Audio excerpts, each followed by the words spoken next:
વિસનગર શહેરમાંથી એક ચોંકાવનારી ઘટના સામે આવી છે। વિસનગર નગરપાલિકાના વોર્ડ નંબર 1ના તાજેતરમાં બિનહરીફ ચૂંટાયેલા નગરસેવક દીપક કુમાર દયાલાલ મોદીનો મૃતદેહ વિસનગર નજીક રેલવે ટ્રેક પાસેથી મળ્યાની માહિતી સામે આવી છે।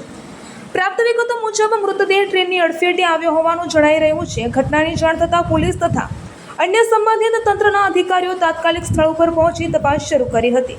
મૃતકની ઓળખ નગરસેવક દીપક કુમાર મોદી તરીકે થતા રાજકીય તેમજ સામાજિક વર્તુળોમાં શોકની લાગણી ફેલાઈ ગઈ છે। નોંધનીય છે કે તેઓ તાજેતરમાં યોજાયેલી નગરપાલિકાની ચૂંટણીમાં વોર્ડ નંબર 1માંથી બિનહરીફ ચૂંટાઈ આવ્યા હતા।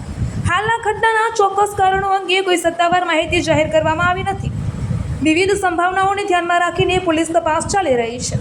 મૃતદેહને પોસ્ટમોર્ટમ માટે ખસેડવામાં આવ્યો અને તેના રિપોર્ટ બાદ વધુ વિગતો સ્પષ્ટ થઈ શકે છે। આ ઘટનાને લઈને શહેરમાં અનેક ચર્ચાઓ ચાલી રહી છે, પરંતુ સત્તાવાર તપાસ પૂર્ણ ન થાય ત્યાં સુધી કોઈ પણ તારણ પર પહોંચવું યોગ્ય રહેશે નહીં।